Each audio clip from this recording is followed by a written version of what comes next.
Week 2 of the Ethan and Jenna show. Jenna, how are you? I'm really good. How are you, Ethan? I'm doing good. I'm excited. I was a little tired this morning, but I'm good to go. I'm ready to do this. Hopefully, we get some good calls. Today we'll be talking about pets and mental health. Nice. Yeah, we decided that pets are, there's emotional support animals. And as a Catholic, I used to think that was really, really woo. I was like, oh, that's just the stupidest thing I've ever heard of. Oh my God. Like, you have to bring your pet with you everywhere. Jesus Christ. At first, it almost sounds foolish. Like, what do you mean? Like, what, you can't handle life without it? Like, right. I used to think like that. It drives me, those people drive me up a wall, but they just don't understand the importance of having an animal or loving companion in your life. Yeah. And I totally disrupted your chain of thought, Jenna. I'm sorry. No. I was just going to say that now I kind of understand what, with the levels of anxiety that I've hit at this point of my life, I'm like, I understand how there's some people who their levels are just so high that just no drug. There's nothing that works except for their animal. And why not? Like, if it's that simple, if that's all it takes is just allowing them to have it with them, like, I mean, is it really that hard? It's really not. I mean, it works for some people. So if they want to go through the extra trouble, because that's also trouble on their part, they've got to take care of it like a child attached to their hip. It's a responsibility as well. It is, and it's a lot of work. Like, for instance, I'm trying to get Band-Aid used to going for walks. I have this backpack I ordered for him, and he's starting to love it, but he doesn't like if I go like too far. Like, so for example, once I get to the end of the block, he starts crying. Once I get back towards the house, he starts purring. And he wants to be in the backpack because I'll open it and he'll like just fly right in there when we're about to go for our walk. So cute. Yeah, I want to try that. And I will say, the backpack makes him feel safe. Yeah, and it's real snug around your chest. So when you're walking, there's not a lot of bounce. Right. He seems to really enjoy it. And I will say, it's a really, really great conversation starter. Because it's not a common thing. And I can't tell you how many times I walk past people and they're like, is that a cat in there? I'm like, yep, that's my baby. So there was a girl when I was a kid who brought a cat to school in her backpack, and all the kids made so much fun of her. Like they never let it go. And I just look back, I'm like, God, that girl was so much ahead of us. she knew what's up, I would genuinely, if I could, and if he enjoyed it, I would bring Band-Aid with me everywhere. The problem is I recognize that people are allergic to him, so I can't do that. And two, I don't know if he would like it. Like, he does like some change, but I don't know how he'd be with that. Oh, that would take a lot of time. Just considering if they're already adjusted to just living in their own environment, and then you try to branch them out, you have to do it so slowly. Yes. That I can't imagine taking them to the mall. No. That just sounds really, really upsetting for my cat. Considering how much the vacuum is upsetting for my cat. Or at least I agree. My cat does not like the vacuum either. He doesn't like loud noises. Although, it's been great progress. So for those who don't know, my cat, I should show him. Cat. So whenever I stream, he is always right next to me right here. Oh, I know. Like, and if I close the door, and I start streaming and I close it when he's outside, he will scratch nonstop until I let him in the room so he can get by his spot. Oh. And for everyone watching, what's his name? Mickey. This is Mickey. Hi, Mickey. He's a big fat cat, but he can tell something's going on. I have headphones in and there's a big light. He doesn't want to be here, but I'm gonna let him go. It's stressful for him. Sorry, buddy. And for those that don't know, we are taking call-ins. We do have our first caller, which we'll get to in a moment. They wanted to talk about emotional support. Yeah. Nice. Let me try and grab Band-Aid, though, to see if I can give you guys a close-up. Go for it. Come here. Hey. It's okay. It's okay. I know. Can you say hi, Band-Aid? Can you say hi? He's like, no. Oh, he's actually being good. He's not freaking Aw. out yet. And he is he's watching your kitty, Jenna. Hey, look. It's like, why are you doing this to me? Sweetie. Actually, he's getting comfortable. Who just brought our cats on screen together. And now there's fur everywhere. Anyway, before we get to callers and get going on everyone's topics, you said that you were going to contact a therapist before this stream. Yes. So check this out. I almost broke my promise, and it was because I'm a procrastinator. So I was pushing it off till the end of the week.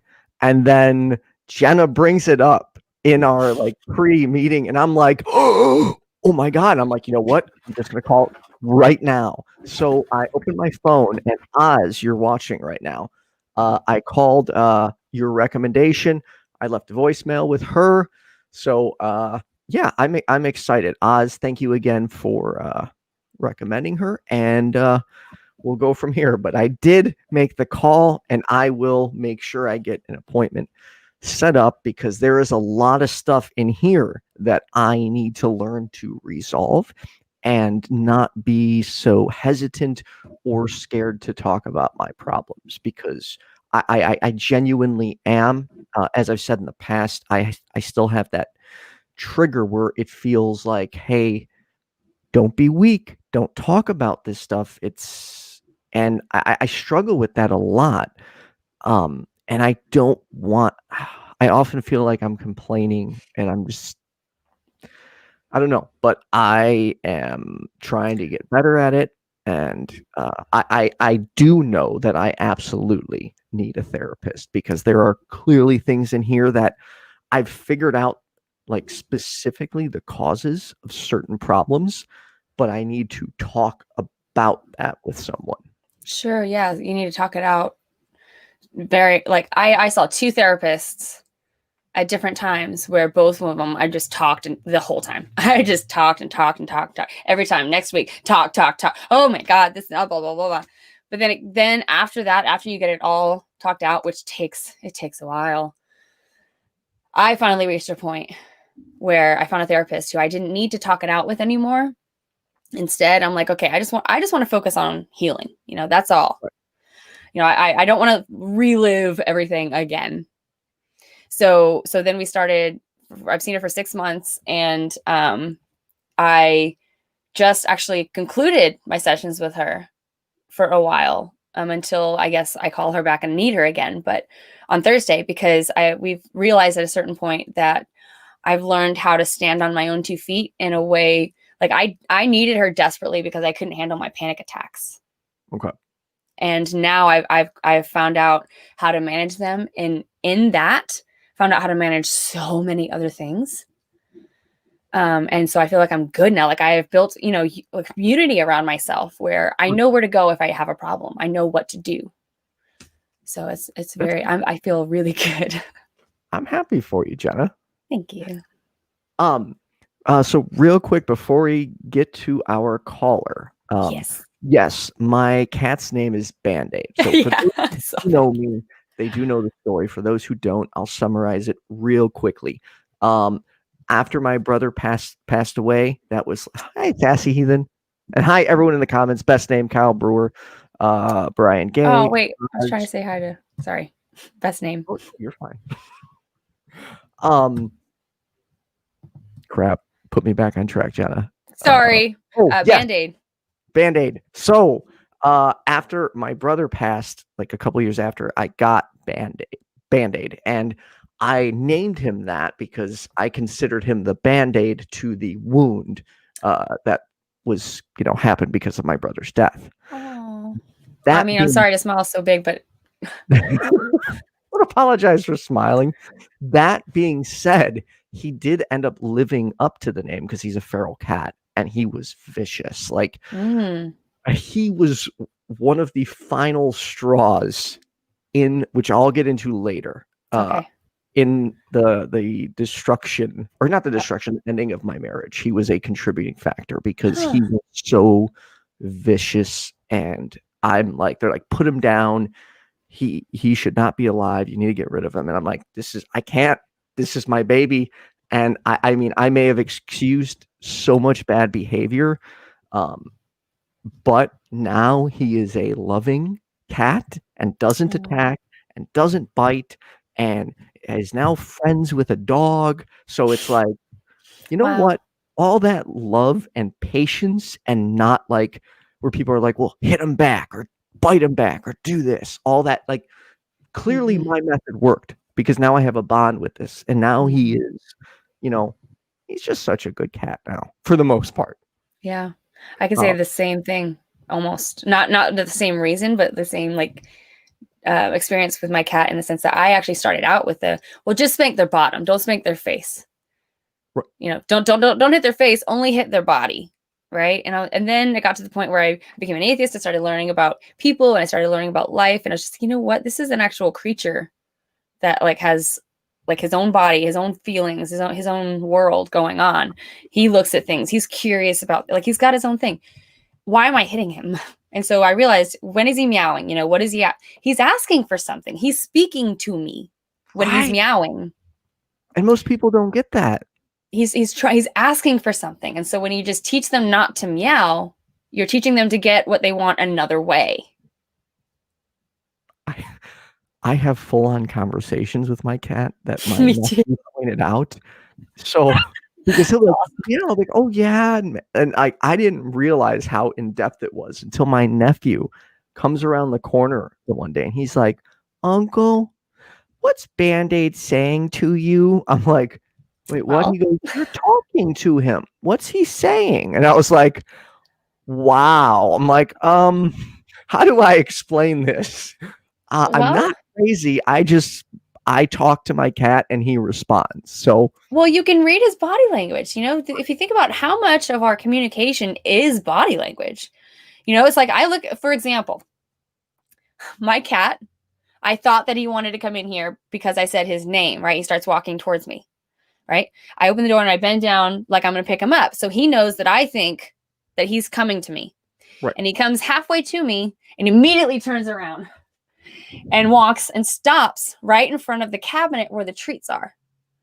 And he's saying, and then he sits there and he looks up at the treats and he looks at me. I mean, it's very clear what he's saying to me. Right.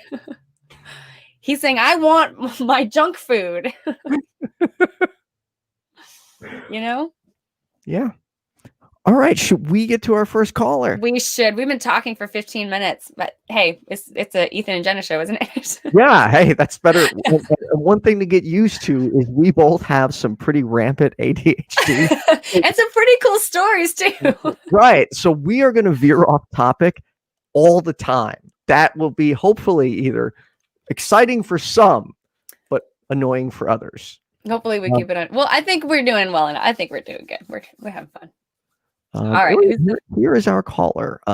Doreen, how are you? You're on with Ethan and Jenna. Hi, Doreen. Hey, this is Kai. Kai? So Hi, yeah, Kai. Hey. So yeah, I have a pit bull who is completely my baby. Mm-hmm. And I don't know where my anxiety would be at this point without her. What's her name? My name's Kai. What's your puppy's name? Piper. Piper? Kai and Piper. Yep. Is it? And, she is a pit bull, like a purebred pit bull. How did you come across finding her? I actually found this lady who posted saying, "Hey, I rescued a couple pit bulls, and they wanted to get rid of her for free." And she was actually locked in a basement with 5 other pit bulls and only given a handful of food a day. So when I got her, she was 5 months old and maybe weighed 20 pounds, not even that. And so when I took her straight to the vet said automatically, give her whatever you can give her to fatten her up. Well, right now she loves anything I love, cookies, snacks. If she hears the pizza pizzazz going, she knows she's getting something good that day. And she's fat now, but I mean, yeah, of course she is. And with my anxiety, I'm bipolar, I'm ADHD, and my anxiety is through the roof half the time. So she automatically knows if something's wrong with me. Like, she'll just come up and just lay on my lap if she knows my anxiety is getting really high, especially if I'm around a lot of people. I kind of take her with me where I can take her with me too, but she needs me as much as I need her. Like, I was working out of town for a while, and she wouldn't eat the entire time I'd be gone. And my wife would be like, something's wrong with her. And I'm like, okay. So then I just started bringing her with me. And when I'd go to work, I'd leave her at my mom's house. And then she would be fine because she knew I'd be back that night instead of not coming back for a week at a time. And since then, I mean, she's a great dog. Like, even with my 3-year-old autistic nephew, he can sit there and lay on her, and she won't do nothing but just sit there and lick him and just let him lay on her. Wow. I mean, she is like the best dog ever. I mean, pit bulls get such a bad rap, but they really do. Yeah, and I have 3 of them. I have her. She got knocked up, so I have her son, and then my wife has her pit bull too. And all of them are really good around kids. Like, I wouldn't let in just any dog. Like, if I knew they were going to be vicious, I wouldn't put them near my nephew or nieces. But these guys are like the best dog that anybody could ever ask for, you know? And I mean, but my anxiety with constantly being on anxiety meds and everything else, if I know that in my side I'm sitting here shaking or something like that in my mind, she'll automatically come up and lay beside me. Or if somebody new comes in the yard that I don't know, she'll come up and be right there beside me and won't leave my side at all. Oh, that's really sweet. That really is. Yeah, and I mean, since I live in Iowa, it's off the dike. They have like playgrounds, and it's right by the Mississippi River. I can take my dog down there without a leash. I never trained her not to really be on a leash. She just kind of was like, okay, I'm going to stay by you. She'll climb up the slide, down the slide with the kids and everything else. And everybody's always looking at me like, well, how'd you train her? I'm like, I didn't. She just did it on her own. I mean, you loved her. Great dog. Yeah. And that's the thing is, you know, I show her as much love as I can give to her, and she sleeps in bed with me every night. And some people are like, well, how do you let your animal sleep in bed with you? I'm like, because I can't sleep without her. You know, it's just comforting. Yeah.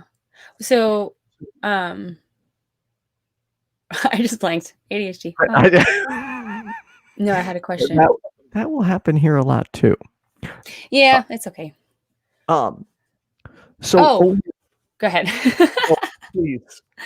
Well, I was just gonna say, so that kind of reminds me of like my cat. Like, when I first got my cat, I didn't have time to stay with him because I was working, I was going to school full time, and I was going to college. And so, I was drinking. God, after all that, I would go out and just drink all night long. And then I would come home and just sleep on the couch, and the cat would just run back and forth, back and forth, back and forth. He needed attention, you know? Like, he was telling me, I need attention. I need you to play with me. Right. So overall, Kai, you would say your life is definitely better with your fur baby in it, correct?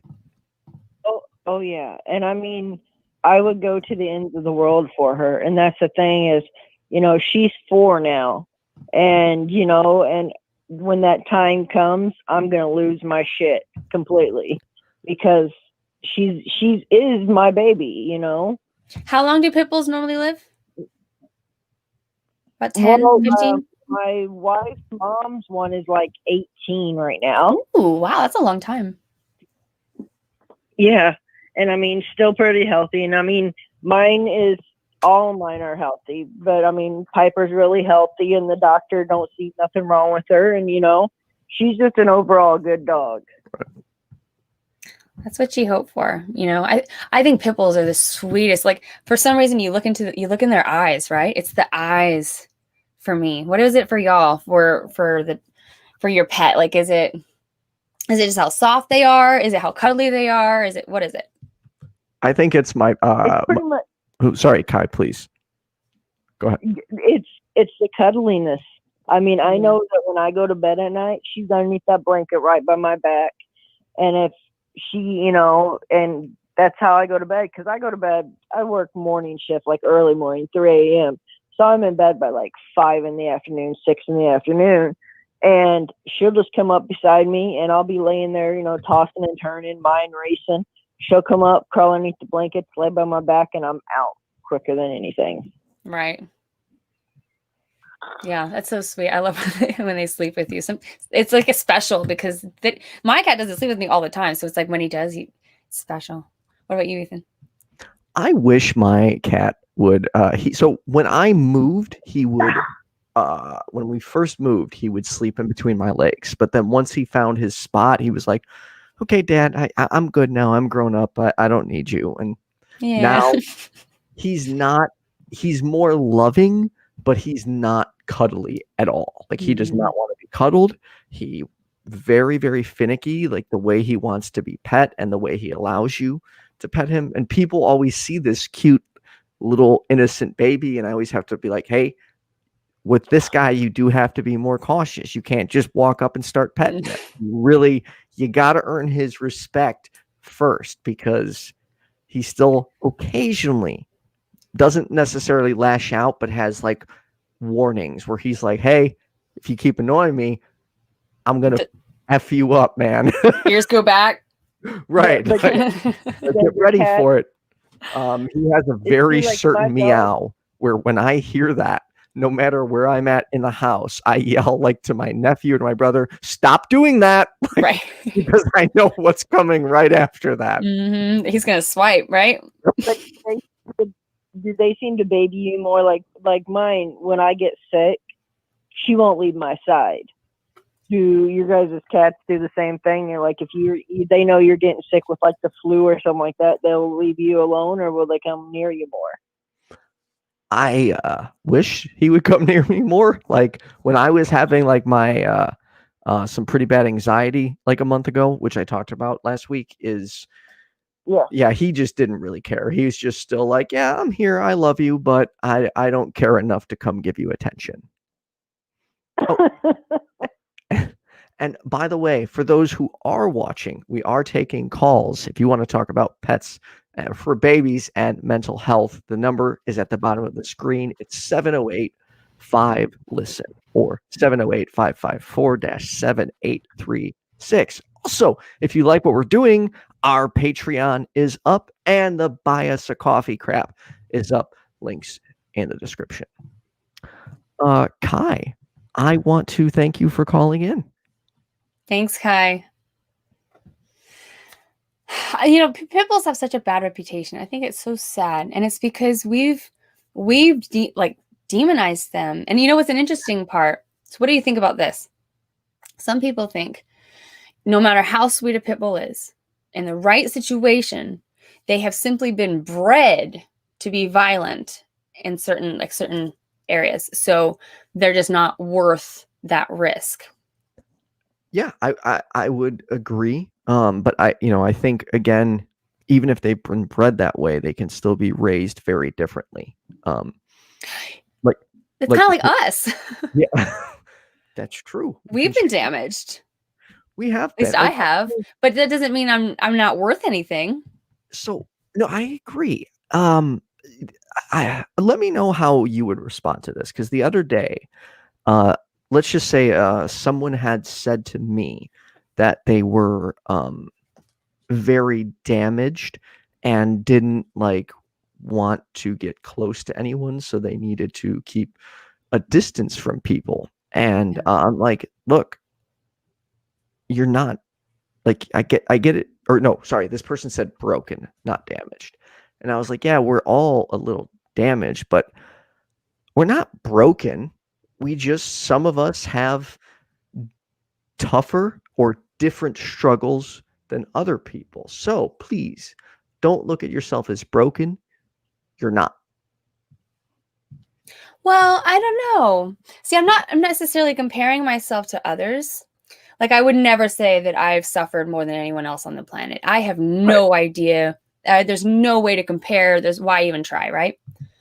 But when I look at just me, I mean, I've been beaten up quite a bit, and so I do see myself as broken. But there was somebody that made a comment once that just stuck with me, and I love it. And they're like, well, there's some kind of ancient pottery that they found these pieces of clay pots, and then they put them together and then sealed it with gold, so it's even more valuable now. And I kind of see myself that way. I have chosen what to fill my cracks with and made it my own. Right. And so I'm stronger in a sense. I'm built so that it'll be much harder to break me now. Yeah. No, that makes sense. Did you see, I don't know if IQ wants to talk about that. You lost your dog. I had to surrender my dog last year when we had to move. Pets weren't allowed and had to stay in the school district. That's so sad. I'm sorry, IQ. Sorry. So let me share a story. So please.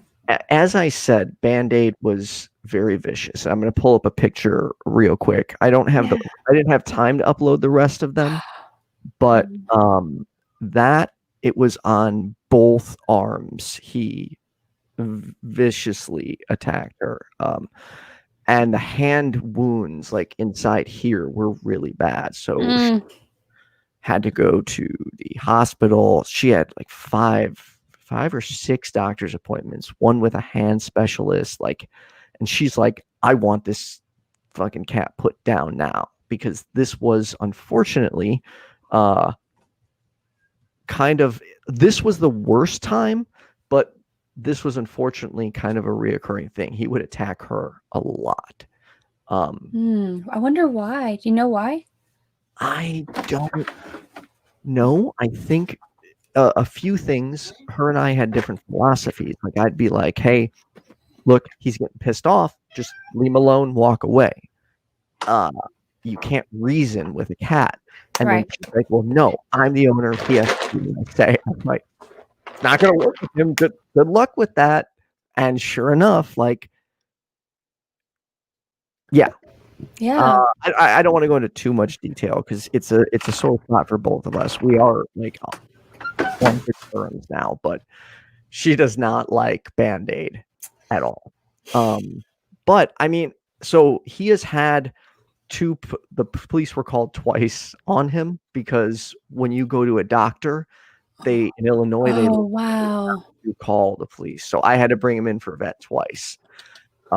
Fortunately, I was terrified of a third time. I'm like, he'll stay in my car.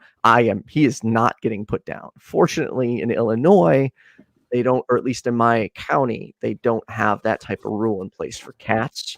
So I was not in danger to crap. And I just thought of something. I should have given a trigger warning before I put that picture up. And I didn't do that. Oh, well, we can probably add it in later. But now, to show you just how cute and nice Band-Aid has gotten, here's Band-Aid and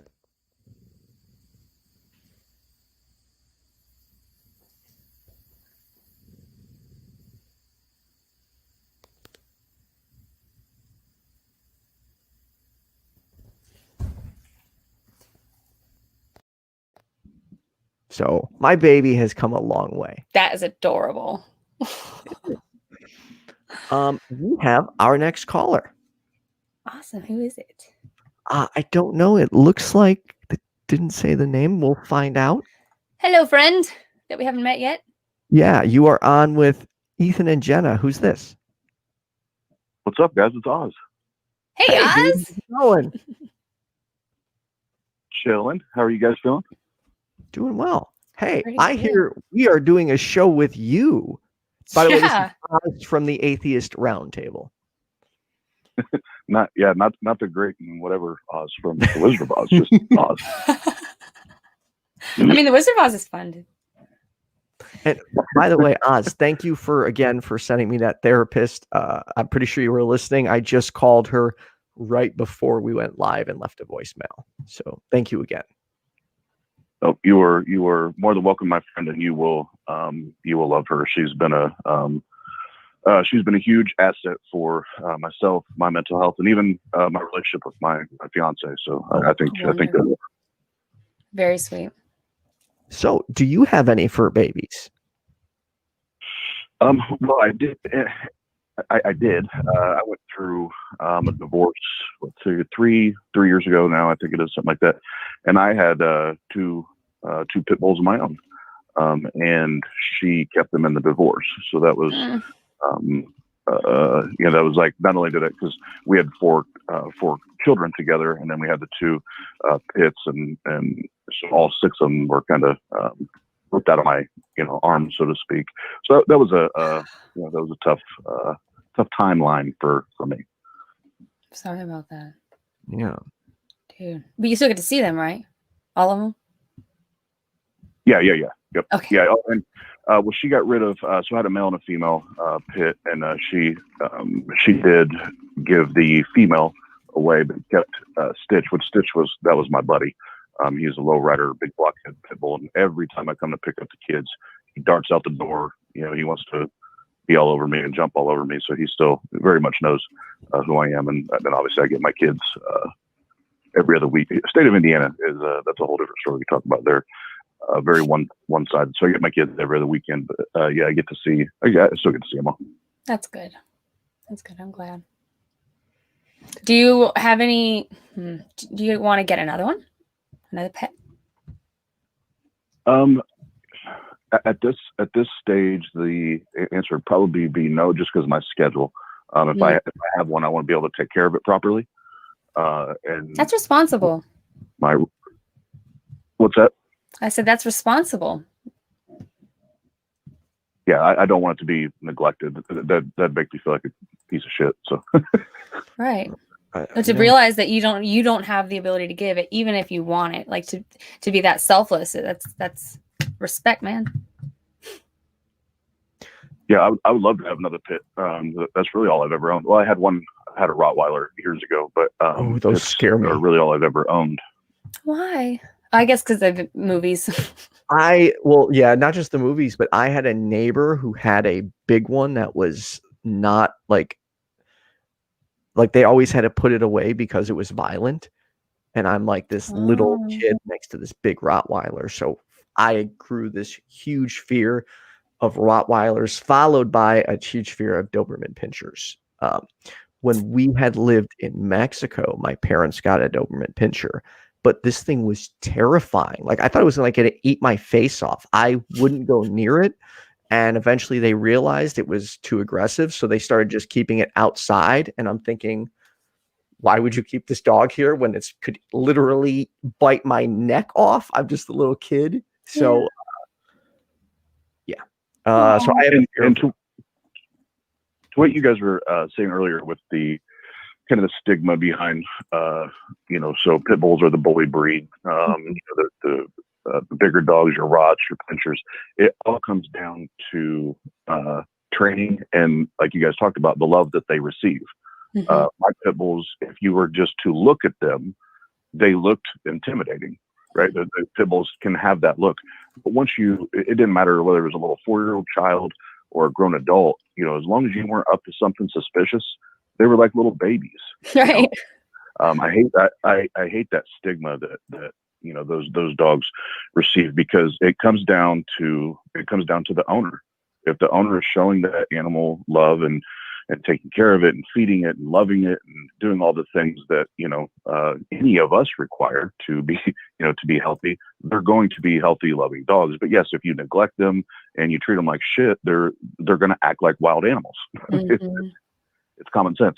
It does make sense, doesn't it? And it may not be you, if you get an animal that's like older, it may have had a bad upbringing that you weren't aware of. Like I got my cat when he was already a year old. And so maybe he's scared of things that I had nothing to do with, but they've been traumatizing, it happens. So all you have to do is just learn about it. Just pay attention and sorry, go ahead, Oz. No, I was just saying, I agree. If you get any animal that's already been exposed to maybe, certain behaviors or things that make them timid or scared, or they react a certain way, sometimes you can't correct it, but oftentimes you can, but it takes time to, reprogram their brain, their reaction to it, and all that. But it's, if you get them when they're, when they're little things, little pups or whatever, it's all about how you love them from the beginning, take care of them, nurture them, make sure they have what they need. And they're going to be great pets. Absolutely. It comes back to trauma, like mental health. Like it takes enough times. So like if they're scared of something, it's typically because something bad happened, enough times that, or even once sometimes, that scares them when it happens again. But if whatever happens again happens and there's not a negative response, there's not the same thing that ended up scaring them the next time. Like, for example, like the negative facial expressions for a traumatized animal, a frowny face could mean, oh my God, you're going to hit me next. But if they see enough times, they see you have an angry face, maybe it's just because you're angry, right? They're not going to be as afraid because you're not hitting them. Right. After enough times, they're going to learn, oh, that doesn't mean he's going to hit me next, because he's not hitting me. But it takes you showing them, and it takes time, like you said, time. But that's same in people and animals with trauma. Mm-hmm. Yep. It's just reprogramming. It's just like us. Like I've always had if we were to use that example or similar to what Jenna just said, like growing up, my dad was very abusive and would take his knuckles when he got pissed off and like bury them in the center of my chest. Right. So after time, that became a trigger for me. And I remember when I got into my late teens, early 20s, I'd be out partying, drinking, whatever. If anybody touched my chest, like punched me, pushed me, anything, it was blackout. And I don't even know what's going to happen next. Right. Well, now after years of therapy and dealing with the trauma and everything, now it doesn't faze me, but it literally took years to reprogram that part of my brain where it's like, okay, just because they touched me there doesn't mean I need to, punch them in the mouth. Right. That's not what that means anymore. So it's the same, I guess, psychology, behind it. It just takes time, repetition, and, relearning and reprogramming that part of your brain. So if I may, like, what about now? Like, say someone touches your chest now, do you still have the same internal emotional reaction and you just don't physically act it out, or has that emotional trigger been calmed down as well? Does it bother you in any way? If I'm completely honest, it's not. It's not that it's not there anymore. Okay. Because there's still that. Ooh, what was that? But it's not that like 0 to 100. Okay. Where it's like, oh, you touch my chest and I'm gonna beat your ass. Which in my younger years, that's exactly what it was. But now it's more of it gets my attention. But now, again, retrain that part of my brain. Say, okay, they weren't doing that to hurt me. They weren't doing that to control me, because that's really what or intimidate me, because that's where that the root of that came from with my dad, was just a manipulation, to control, and belittling me. That's where that came from. But now I realize, so even if even if you and I were to meet up and get a coffee or do whatever, you came up like a friend and slap my chest, whatever, it wouldn't be what it would have been, say 10, 12 years ago. Right. You know, it'd be like, it would get my attention, but I wouldn't be ready to, you know, rip your head off. See, there is a physical emotional trigger for me, but I kind of thought this was the same for everybody because I don't have a specific trauma that I'm aware of that I can relate this to. But I don't like my face being touched, like in any aggressive way, like a pat on the cheek.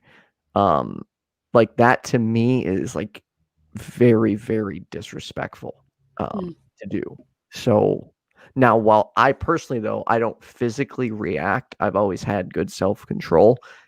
It's like, as Oz described, at least in my head, 0 to 100, where I'm just really pissed off. Yeah. It's so funny how we all have somewhat similar, but somewhat different experiences. Like for me, the what I relate to is, for example, like my husband and I are right now struggling. The first part of our marriage, we were both just drinking all the time and working all the time. Like we never really spent a lot of time together, just sober one-on-one, you know. Right. It's very recent that we've had time to spend with each other to really, really get to know each other. And over that time, we've learned that I have CPTSD and I overreact very quickly. I get that trigger response to random things. Like, for example, if I'm taking milk out of the fridge and I drop it, that would trigger me. And I would 0 to 100. And I just freak out and I would overreact. And so if you said anything to me that wasn't like, hey, can I help you? You know, I would just chew your head off and then I would look back like, why did I do that? Right. It takes time, like you said, years. It's taken me 2 years of now this is condensed and intense, compact, trying very hard 24/7 to slow down. And I just got there Thursday. And it's not even like I got there. I've gotten to the point where I'm starting to be able to do it on my own, but there's not like an end point. That's something that I think is huge. It's not an end point. It does still stay there. I've gotten to the point where it's there. Like you said, it alerts you. I feel like this tingle, this flutter right here. I just like flashes white. But I've gotten to where that is, like you said, it's an alert, and that brings me to attention. It brings me to right now because I practice coming to right now, and I'm like, okay, what's happening?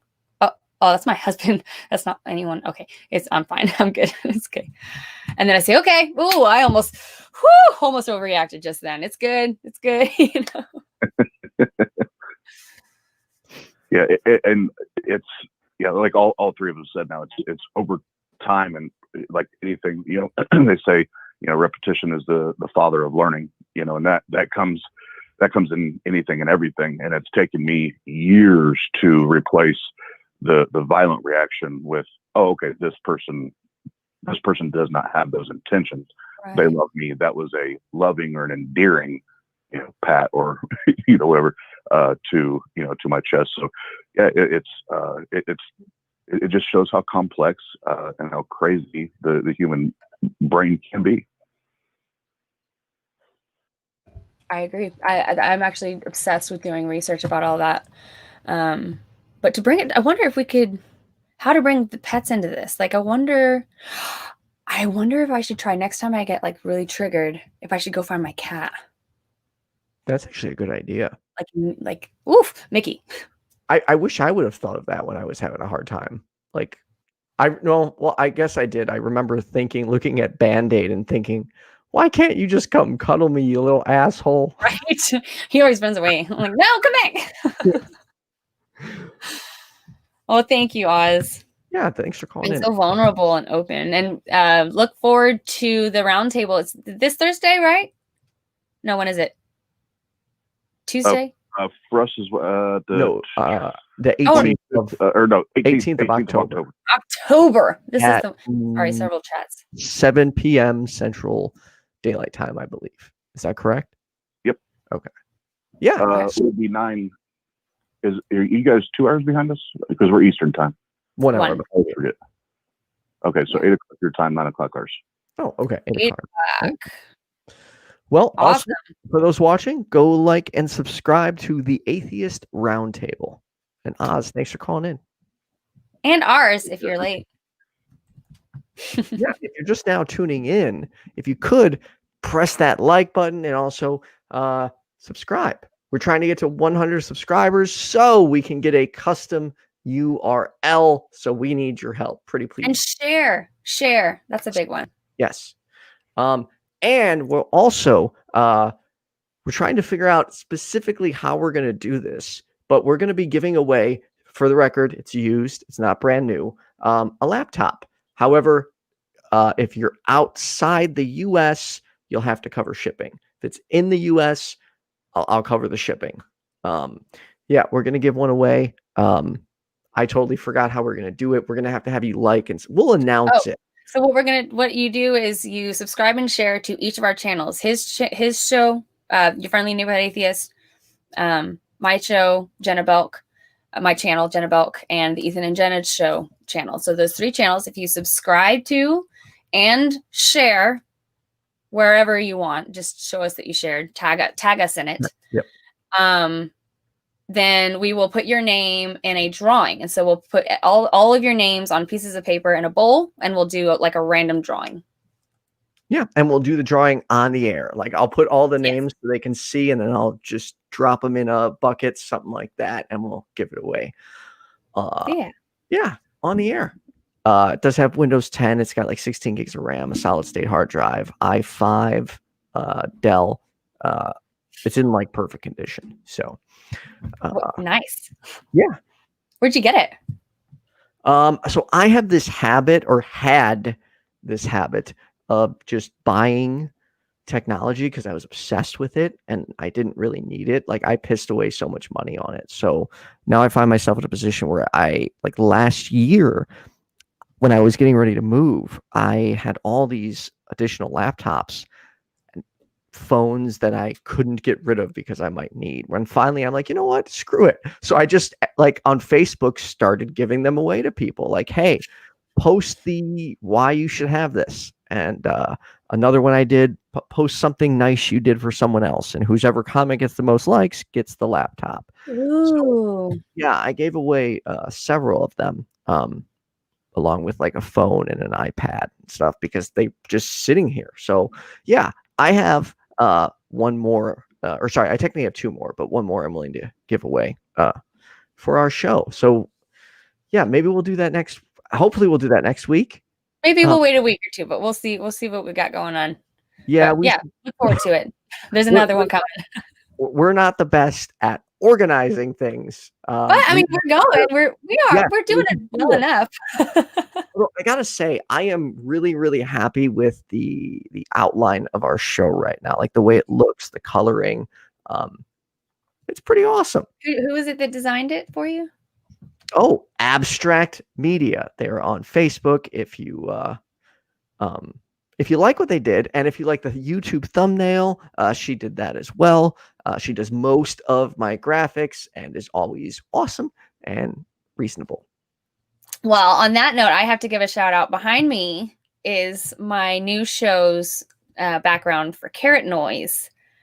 Carrot Noise is it's going to be a live stream on Twitch, and it will. The sad thing about Twitch is that the shows disappear after 14 days, so you have to catch it within 2 weeks. But it's going to be every Friday from 3:30 to 5:30, and I'm going to be live streaming myself painting abstract with watercolor, and kind of like Bob Ross style. Have I told you about this? Yeah, I saw. Oh, you watched it? Yeah, you came. Yeah. Thank you. But just to tell everyone else, and I basically just kind of chat, kind of share about mental health, about whatever y'all want to talk about on the chat, because I have my headphones in, and then I paint. And actually, I'm really surprised I was able to start and finish a painting in exactly 2 hours. So it was perfect. That's awesome. And so then after that, I'm working on how to sell it, the paintings. But I'm going to figure something out eventually. But yes, the reason I brought that up is because behind me is Carrot Noise. The name. Actually, I used the wrong picture. It's actually Carrot Noises. I'll change it. But I so noises is kind of a branding thing, and it's Bob Ross used to tell a story that his dad used to tell about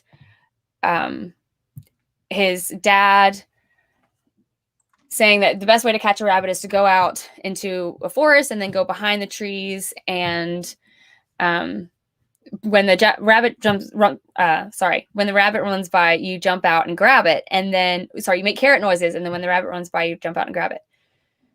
Sorry, I'm trying to do like 3 things at once. I do that all the time. And so he says that it works really well until you go out to the forest and you stand behind the tree, and then you try to figure out what noise a carrot makes. And so the concept of carrot noise I thought was kind of cute, and it here it is, and it is kind of abstract. But the creator of this image, I just think is wonderful, is his name is Richard Gill, and he's done actually most of my images. I've been working with him on a few things, and so I'm going to show a banner the next time because I'm starting another show, but I don't want to post about that just yet. So look for my banner next time, and I'll show you more things that he's done. But yeah, shout out to him.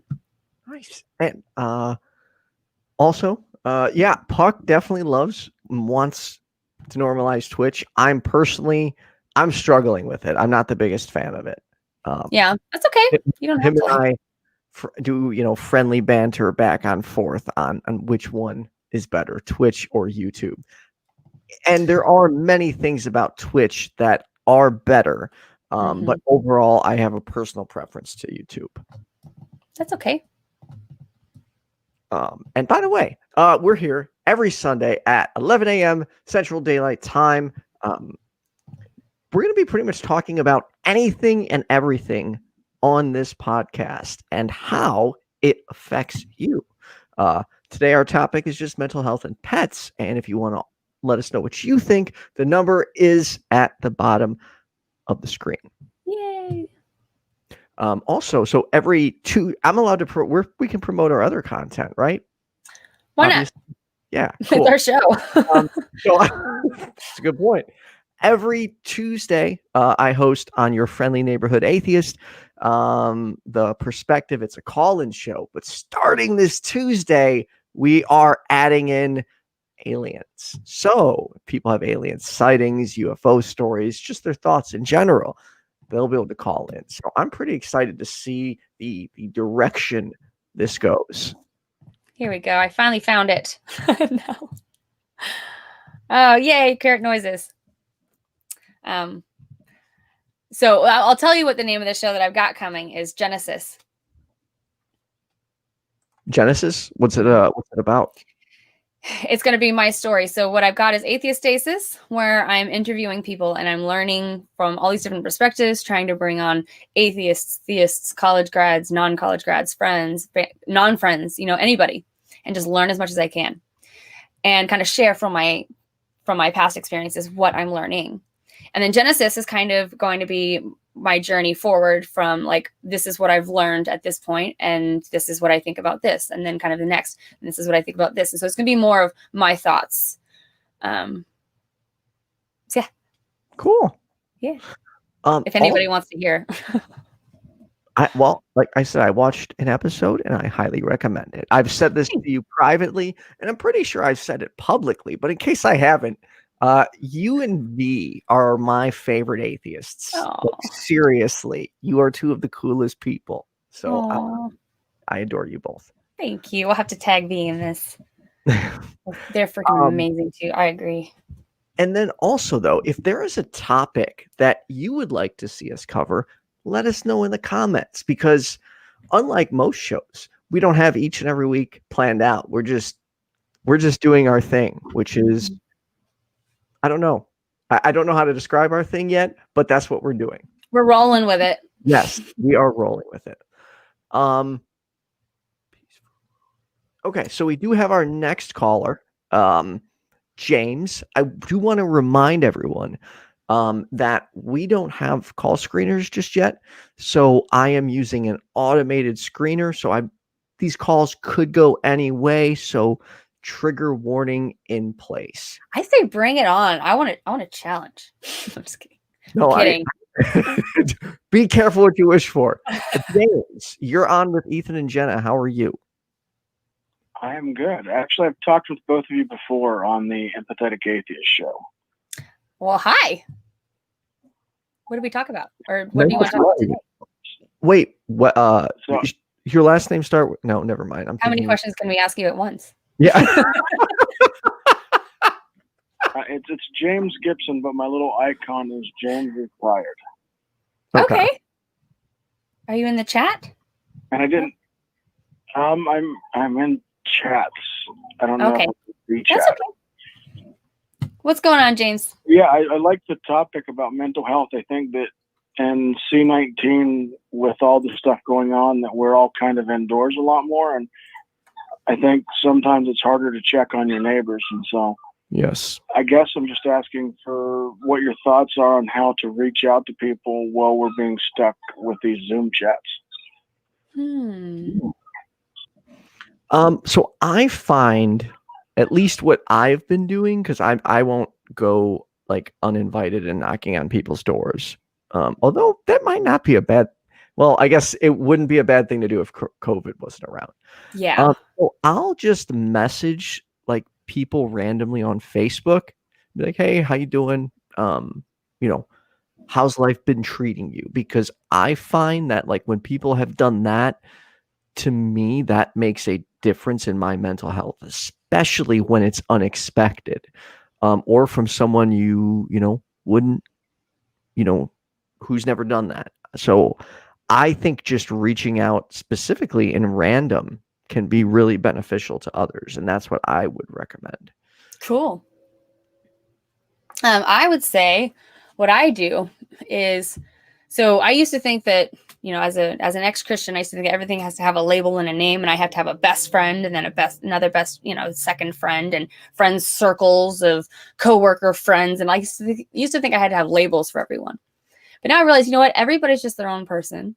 Everyone's a friend. And even if you hate me, you're just a friend that hates me. And if I haven't met you, you're a friend I haven't met yet, but I truly see you. I'm a humanist. So that's kind of how I see it. So when I think about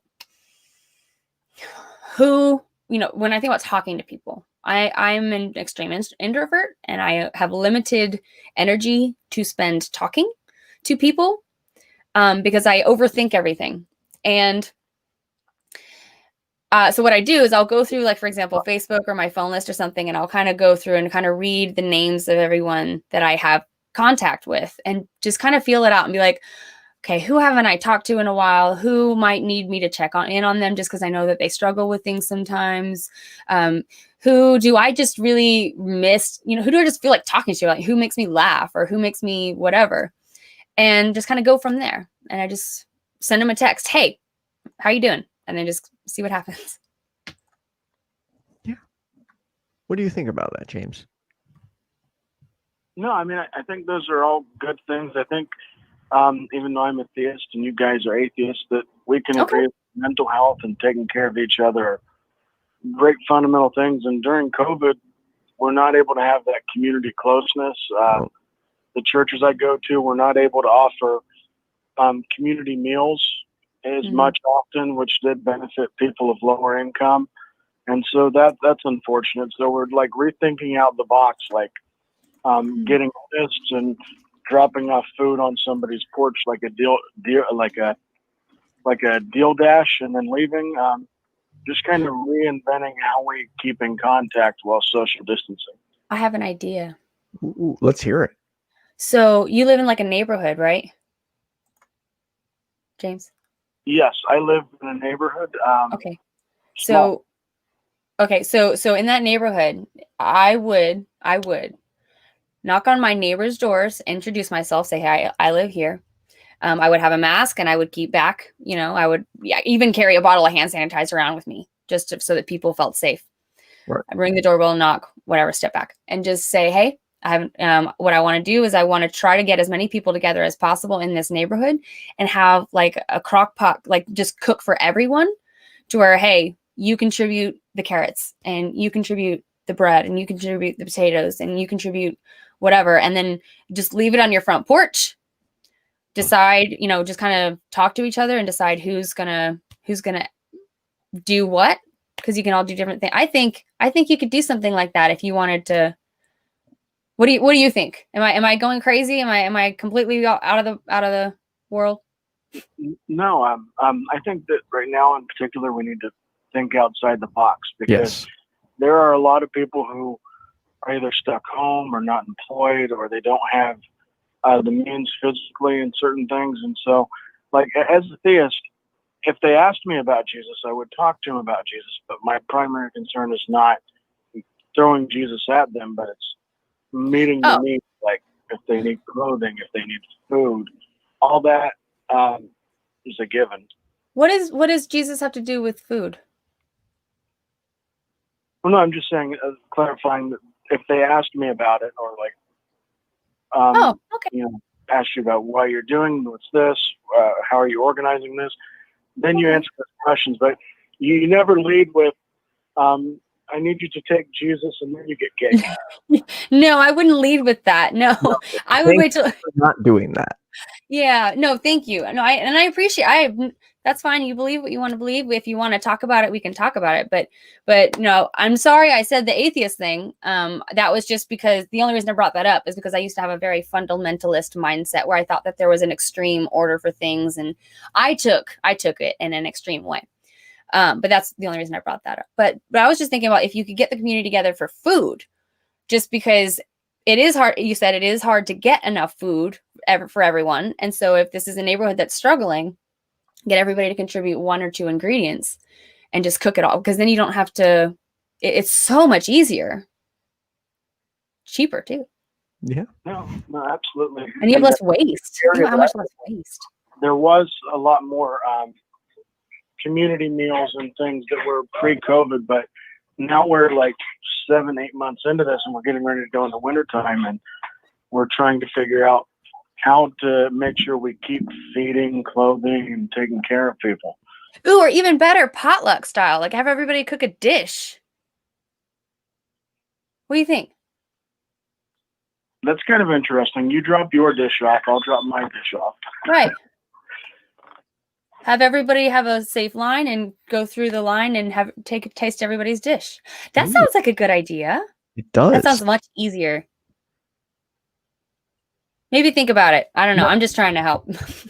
I had a side question for you, Jen. I heard you're going to have another conversation with my friend Ben and Justin coming up. Yeah. Ben and Sori and Justin, yes. I'm sorry? Oh, I didn't know if you guys hammered out a date for that. I believe we're doing it Thursday night at, I think it's 8 Central or 9 Central. One of the two. I'm not sure, but on Thursday night. Nice. Okay. I'm looking forward to that. Is that going to be on your channel? I believe it'll be on Justin's channel, The Empathetic Atheist. Copy. Well, it was good chatting with you guys. Hopefully, you too. You guys get a few more callers in and no trolls, because trolls can be fun at times, but they can also make it really bad. Yes. Thank you so much for calling. Yeah. Thanks. It was nice talking to you. Later. Thank you. Yep. Bye. Bye. We didn't even ask him about his pet. Crap. Total failure. Oh, well, it's mental health mostly, but pets just help with that.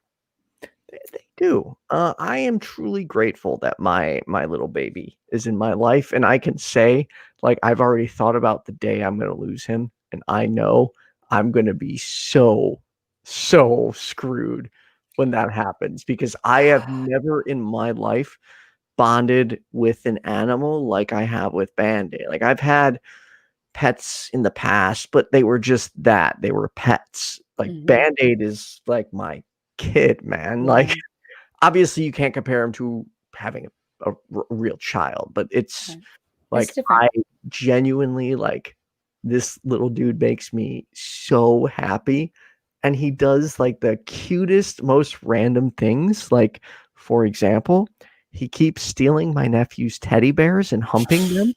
Oh my god. And my brother will be like, "Get your damn cat off those teddy bears." And the funny part is my brother started hiding them. And he's like, I got to start hiding these. Your cat keeps getting them. And all of a sudden, I'm still finding them. And he's like, you're screwing with me. He's like, Oh, you're giving these to your cat. I'm like, dude, I don't know where you had them. He's like, I had them under the blankets hidden. I'm like, so he's like, you can smell it. Huge bunk bed. Then he's going under the blanket. He's grabbing that teddy bear, jumping down, going in the front room. Although I think the funniest thing that happened was after he gets done with it, if I'm sleeping, I'll wake up in the morning and it's right next to me. Like, here you go, Dad. It's your turn now. It's like, what are you giving me the teddy bear for? I didn't need it, but it's just he does such cute, weird things. Like another thing, he loves sitting in my car. Not when I'm driving. Well, he likes when I drive too, but every day I'll take him outside to my car for about 15 minutes and he's just in heaven, like so happy that, whenever it's car time, he darts by the door. He gets so excited. I'll have to try the backpack in the car. Because I know he's bored. My cat, he likes to scratch on, like he's got a few posts and his treats, and I interact with him a whole lot. But I need to try those things. That sounds like fun. But no, he got one morning a couple weeks ago. I let him out, and I go outside like an hour later, and I'm like, "Hey, Mickey," because he always comes when I call him, and he wasn't coming. So I go look in the front yard and the backyard, and I feel like it's a cat meowing. Is he meowing? And I'm looking around, and he's like in a tree. It's just the trunk. Like there's no branches or anything. It's just a trunk of a tree, and it's like 2 stories up, and he's over a bunch of like twigs and brush, where I'm like, I know he would die if he fell. And he can't get down because it's too steep. It was like really, really steep. So he could get up, but he couldn't get down. I had to call the fire department. Oh, so that actually really happens. People call the fire department to get their my ladder wasn't tall enough. Like I couldn't get him down, and he couldn't come down. He was up there and he's like shaking and meowing, and he could see me, and he kept like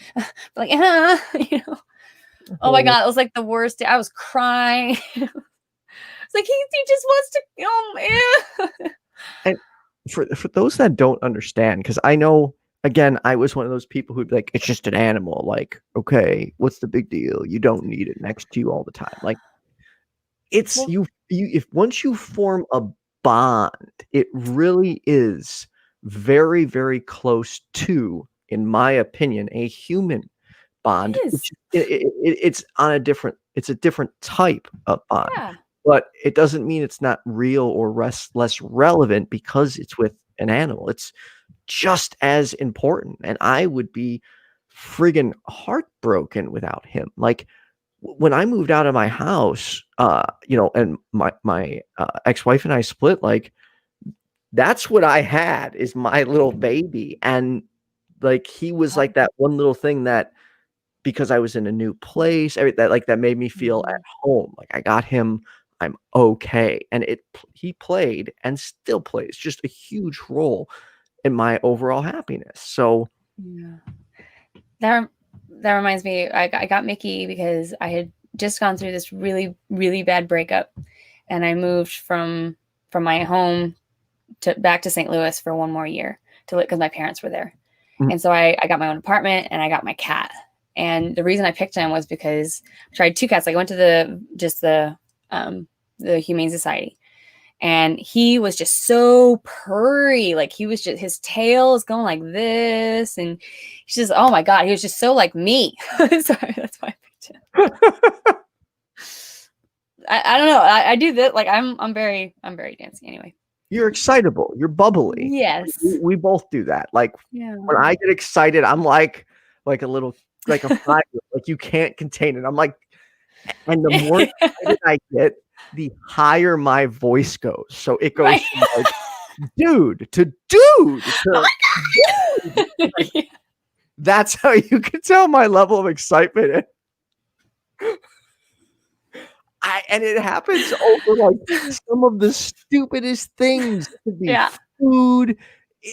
It could be anything. And I just like a child. Just, I don't know. I think that also contributes to my happiness because then I Sure. at myself at my own excitability because I really am like, if anyone wants to distract me, they just have to bring a shiny object or something I like. And I'm like, oh, okay. Yes. And I'm tuning everything else out. And I'm just like, shiny object right there. Me and my husband are constantly like, okay, on a weekend, we'll be like, okay, you do the dishes, I'll do the laundry. I'm like, okay, break, right? And so we go. And then all of a sudden, 2 seconds later, I'm like in the bathroom cleaning the sink. And he's like, honey, you were doing the dishes. Oh yeah. I go back. 2 seconds later, I'm in the fridge. Honey, you're doing the dishes. Oh yeah. We're like constantly reminding each other. That's what I need because that happens to me all the time. I'll be like, I'll have half my room vacuumed, the dishwasher open. Yeah. And it's just like, I got a couple things almost done. Right. There's been times where I'm like, I start cooking and then I'm in the middle of a stream and I'm like, I forgot my food on the stove. I'm such a space cadet. Wow. Often. But again, I get myself, because of that temperament, I get myself in funny situations constantly. And that makes my life more entertaining. And makes me laugh more. Because I can't tell you how many times I'll call one of my close friends and be like, guys, you're going to love this. Like, it's just always sticky situation after sticky situation because I can be an oblivious idiot. Yeah. To be fair, I think everyone can. Yeah, that's true. But kind of back to the pets and treating pets like friends. And I wanted to say, I have found a serious love for plants. Really? Yes. I'm talking a year and a half ago. My mother-in-law came over to my house and I have this little front yard and it's really cute. And it's like on the side of a hill. And she's like, I'm going to plant all these plants for you. And I was like, okay, don't do anything I have to take care of. I'm not going to do anything to them. And she's like, oh, okay. And I'm like, I'm serious. Like, I'm not going to do anything. She's like, okay. So she goes over and she plants them.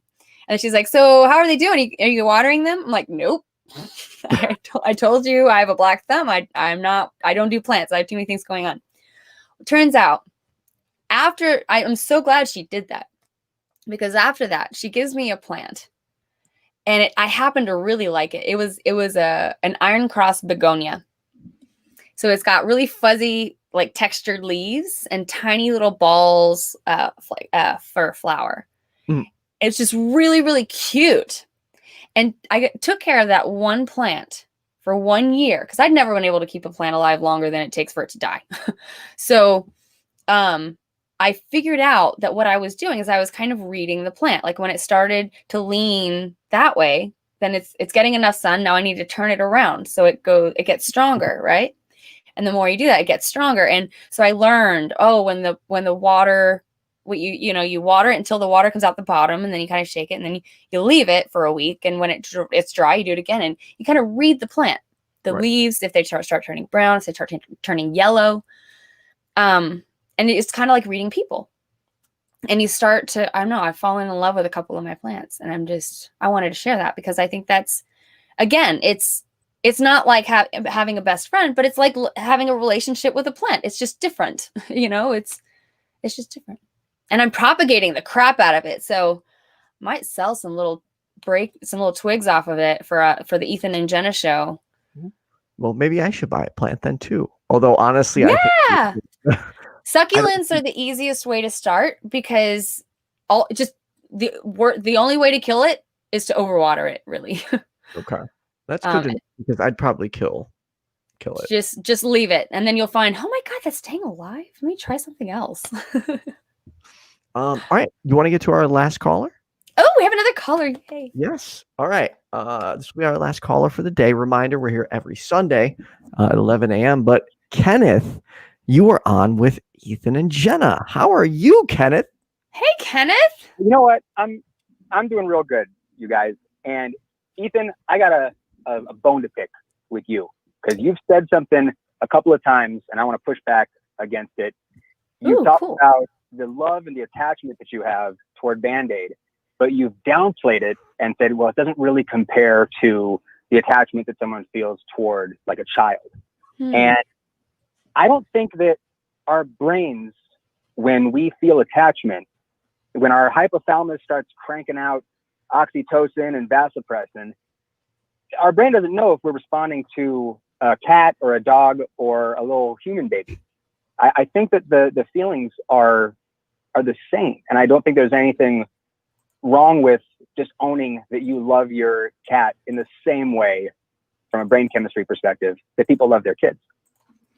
So I that's a very good way to put it, actually. Nerdy. It's a nerdy way to put it. No, that's my style. We got it. That actually does make me feel, I never thought about it like that. That makes me feel a little bit better loving an animal so much. But, I came from a mindset, which still many people have, where how dare you compare, you're not a actual parent, or you don't know what it's like to have a child. Like, you can't compare the relationship or the feelings. So I guess I try to downplay it because, to me, I would think there is some difference between. It's probably different for different people. Right.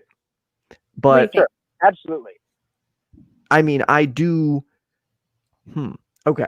I do love my cat more than almost every human on the planet. However, I would still value the human life over the animal life in a given situation. Well, and I hear you, and I hear that you're trying to show as much respect as possible to people's attachments to their loved ones. I just wanted to. It's a common thing to hear people talk about love toward their pets and then like diminish it and be like, well, but it's not the same as, X, Y, and Z of what people feel toward their kids.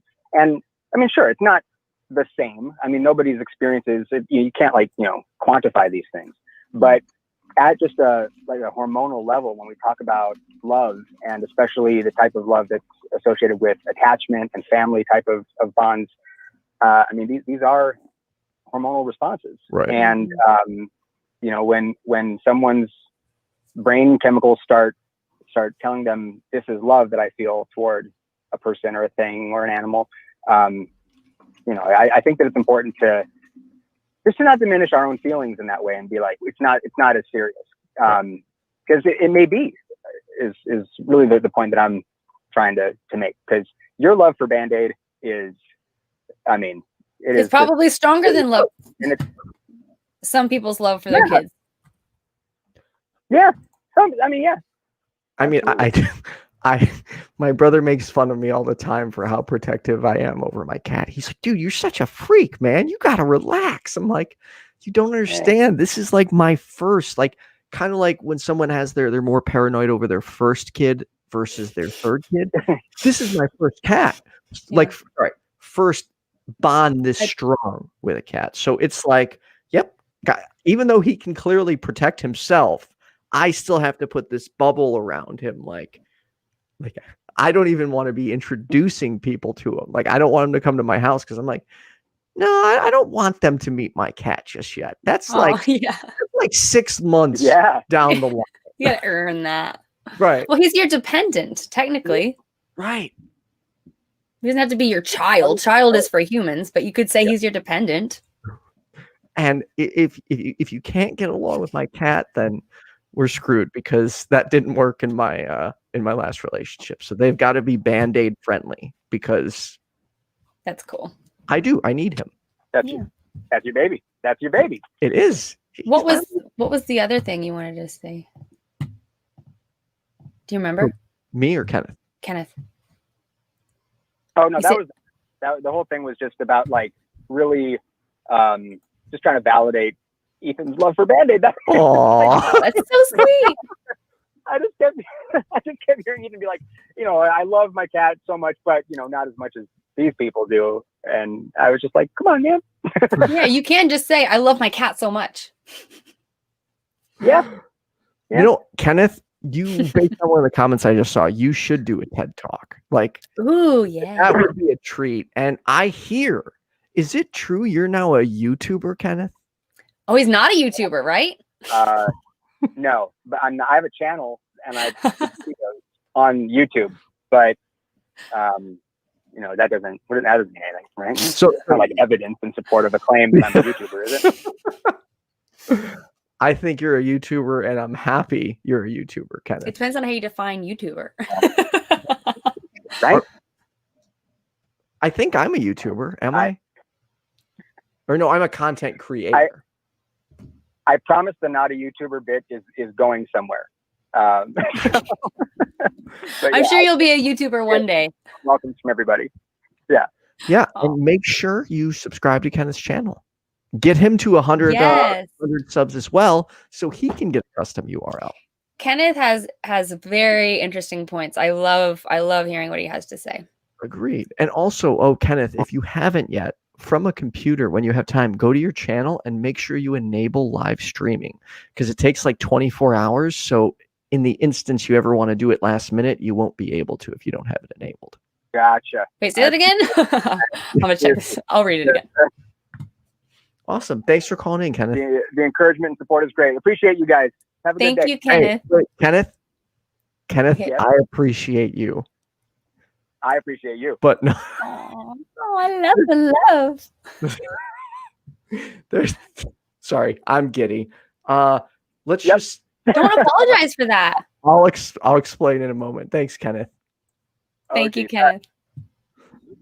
So Kenneth, has appeared on my other show on topics involving dating, sex, and relationships. And there is let's just say the appreciate me means something very different. I don't know why Jenna, I'll just tell you after the show. Okay. Anyway, we'll be back here every Sunday at 11 a.m. Is there anything else you wanted to talk about, Jenna? I recommend, even if you can't have a pet. Right here. That's okay. That's a lot, by the way. This is not. No, I was gonna say, even if you can't have a pet, like if you're in an apartment, you can't afford it, or whatever reason, I'd recommend going to humane societies and at least playing with them, or a cat cafe. I'd encourage more cat cafes. Maybe just start talking about it, and then somebody with the means might want to open one up somewhere or something. Right. I think we have one or two in Austin. That just sounds like something we would have here. We have alcoholic ice cream. I'm sure we have cat cafes. Yes. wine ice cream. Yeah. Oh, wow. I don't see alcohol and dairy doesn't jive for me.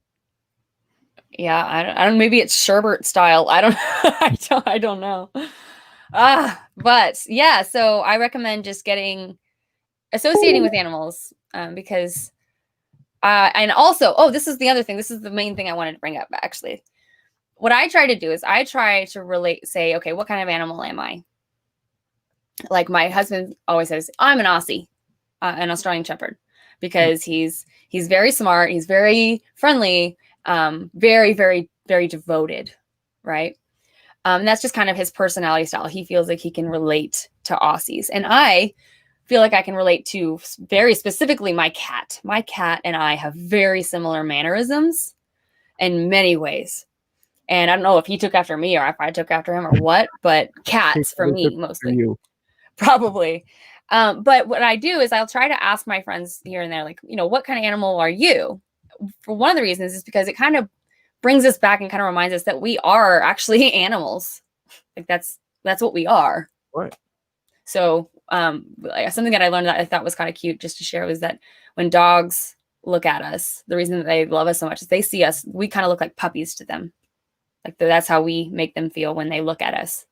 The way when you look at a puppy, it's just so cute, right? That's how they feel when they look at us. That's what I heard somewhere. I would love if somebody can fact check that for me, but I think too. And yeah, Park brings an interesting point, how differently we interpret our pets' actions. Like for me, I'm convinced my cats don't actually like me. They just allow me to live because I'm not working. Aww. Actually, I've often speculated, like wondered if Band-Aid right now got to be as big as a tiger, but was exactly the same, would he eat me? Or would he still like be like, no, this is my dad. I love him. The problem That's is he doesn't sizest. play bite, so he would kill me. You really think he would eat you? I hope not, but But he is an animal at the end of the day, and I do need to recognize that. And are you going to eat him at the end of the day because you eat other animals? no, that's my baby. Right. So I don't know. I don't know. We'll have to talk about that later. Sit on that. Yeah. And by the way, if you let us know what other topics you want us to cover, we'll be here every week. And then last question, go those with anxiety. How do you calm down in the workplace? I personally would I step away, go for a walk, jam some music on my phone, or maybe call one of my buddies that like I laugh a lot with. That's what works for me. Well, right now I'm a YouTuber. So I go outside, I go exercise actually or something. I go on a walk. But when I did work in an office recently, before I lost my job to COVID, I had an 8-hour day, and then you had like an hour in between for lunch if you wanted to take it. I didn't have to. But there are 2 gaps in between those 2 parts of the day where you get a 15-minute break.